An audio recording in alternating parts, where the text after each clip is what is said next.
Primeiro critério que ele coloca: retratos da vida tal qual um homem de meia idade a vê, né? Isso é muito comum. Então você pega um poema que traga um certo saudosismo de um tempo que passou, por exemplo. Ora, a criança não tem esse sentimento. Ela está vivendo a infância, então ela não tem saudade da infância, né? E muitas vezes a gente pega poemas infantis que são isso, são um choro, um lamento por um tempo que era maravilhoso, que passou e agora a vida é cinza, e ai, como era bom quando eu era criança e brincava, e etc. E aí só porque o poema fala lá de brincar, o pessoal acha que é poema para criança e bota lá numa coletânea para criança. Essa melancolia não existe na criança, então ela é uma visão meio que enxertada, né? Poemas sentimentais ou carregados de uma mórbida melancolia, né? Isso, poemas sentimentais que retratam, por exemplo, o amor como paixão pessoal ou como perda e não como base para a ação. Vejam que coisa, né? Muitas vezes a gente pega poemas para crianças que têm exatamente essa conotação de algo que se perdeu, um amor que se perdeu ou algo bom que se perdeu, né? E isso vai despertando na criança uma certa melancolia que não é dela, né? Também o Palgrave enumera linguagem artificial ou altamente alusiva. Quando você pega, por exemplo, aqueles poemas concretistas, eu já vi coletâneas para crianças, tá? Que trazem poemas concretistas, porque eles, por algum motivo, eles acham barato, assim, o poema tá em espiral e coisa e tal. Isso aí é uma coisa assim, adultos acham isso interessante, né? E geralmente por motivos assim, por aderirem a uma escola estética X ou Y. Mas será que isso é realmente bom para a criança? Quer dizer, por que a gente lê um poema para a criança? Não é para que ela seja inovadora, né? É para que ela aprenda a falar com os melhores escritores da língua, né? Elas vão adquirindo vocabulário, ao mesmo tempo que elas vão adquirindo recursos expressivos que só a poesia pode dar. É para isso que a gente lê poesia para criança. Não é para que ela vire um sujeitinho inovador, né? Que quando vai escrever vai fazer um negócio que ninguém nunca fez e etc e tal. Não. Então, essas invencionices assim, dos poetas modernos não fazem muito sentido para a criança e por isso não seriam leituras adequadas para a criança. Quando eu falo criança, aí eu estou me referindo a jovens, né? Não é criancinha só de 24 meses.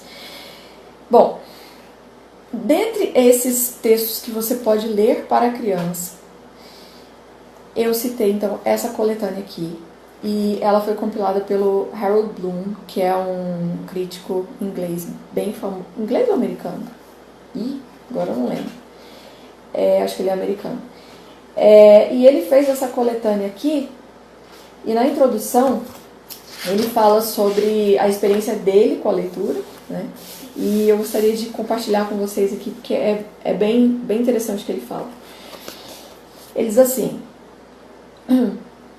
qualquer pessoa de qualquer idade, ao ler esta seleção, perceberá logo que não concordo com a categoria literatura para criança ou literatura infantil, que teve alguma utilidade e algum mérito no século passado, mas que agora é muitas vezes a máscara de um emburrecimento que está destruindo nossa cultura literária. A maior parte do que se oferece nas livrarias como literatura para criança seria um cardápio inadequado para qualquer leitor de qualquer idade, em qualquer época. E aí ele continua: não incluí neste livro nada que não tenha me garantido inúmeras releituras, restando verificar se não haverá sempre mais para se descobrir. Os critérios de julgamento do poeta Wallace Stevens para uma obra de ficção, poesia ou prosa eram: deve mudar, deve dar prazer e deve ser abstrata. Stevens não quis dizer abstrata em oposição à real, mas sim recolhida, subtraída de algo, dos revestimentos corriqueiros que se disfarçam de realidade. Aí aqui ele explica o sentido disso. Cada poema e cada história neste volume removeram o verniz do lugar comum a fim de revelar a magia oculta. E eu acredito que esse é o segredo da boa literatura infantil, né?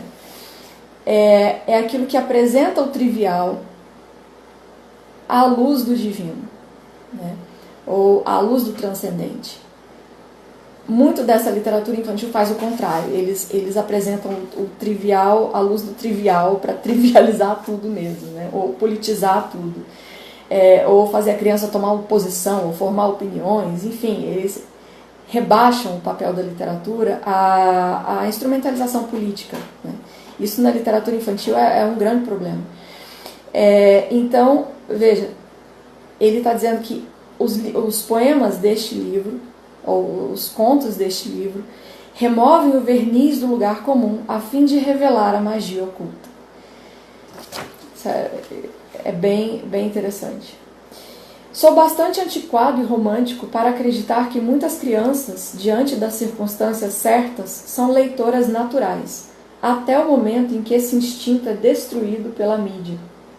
A tirania da tela ameaça qualquer ordem na qual se prefere o valor literário e a sensatez humana ao fluxo constante de informações. Talvez seja uma ilusão acreditar que a relação mágica de crianças solitárias com os melhores livros possa durar, mas esse relacionamento remonta a tanto tempo que não se extinguirá com facilidade. A atração romântica da leitura, assim como toda atração romântica baseada na experiência, depende do encantamento, e o encantamento depende de uma capacidade em potencial, não de um conhecimento completo. É improvável que nos apaixonemos por uma pessoa, por mais encantadora que seja, se conhecermos um ao outro a vida inteira. O que conhecemos totalmente não nos levará a nos apaixonarmos, de maneira que ficar apaixonado por um livro não é completamente diferente de ficar apaixonado por uma pessoa. Então, o que ele está dizendo assim, ele fez essa coletânea para que as pessoas se apaixonassem pela leitura, pela literatura. Você não precisa ter um conhecimento completo. Vamos dizer assim, você não precisa estudar teoria literária para se apaixonar por literatura. Se você se apaixona por um poema, por um poeta, pronto, você se apaixonou pela literatura. Então, conhecer os melhores poemas, os melhores poetas, é importante para que a criança tenha essa experiência de se apaixonar por aquilo. Para que aquilo seja, de fato, algo que vai acompanhá-la até o fim da vida. E ela não leia só por obrigação escolar. Então, aqui, ele diz assim, dos trechos que eu selecionei, esse é o penúltimo. Quando estou cansado, meu hábito de leitura se volta mais ou menos a cada 3 anos para o prazer de ler como uma criança novamente. Quando menino, cada vez que me apaixonava por um poema, eu o lia repetidas vezes sem parar, até o saber de cor. Depois andava sozinho, dentro ou fora de casa, para poder ter o prazer de o declamar incessantemente para mim mesmo. Vi crianças que ainda fazem assim. Acabei de passar... Não, aqui já é um trecho que eu não preciso ler para vocês. A paixão que tive a vida inteira pela leitura ou pela declamação de poesia, com frequência me remete de volta ao Luke Havergal, de Edwin Robinson, e outros poemas do gênero. Muitos dos esboços em prosa e contos neste livro são adequados para declamação, para você mesmo e para outros, assim como também quase todos os poemas. Embora incentive a posse de poemas pela memória, por meio de repetidas leituras, acho que a leitura em voz alta é também um teste válido tanto para a poesia quanto para a prosa ficcional. Olha isso aqui. Declamar um poema ruim é uma experiência de dar vergonha. Ler em voz alta uma história mais ou menos é tão ruim quanto. Mas é surpreendente como uma história ou poema excelentes de repente se expandem num cosmo de iluminação absoluta quando se escuta a declamação. Lembro-me então de que os épicos de Homero eram declamados para um público e de que Geoffrey Chaucer escreveu a fim de ler sua obra na corte real e nas residências dos nobres. Eu acho que os contos do Hans Christian Andersen também eram lidos em voz alta nas cortes, né?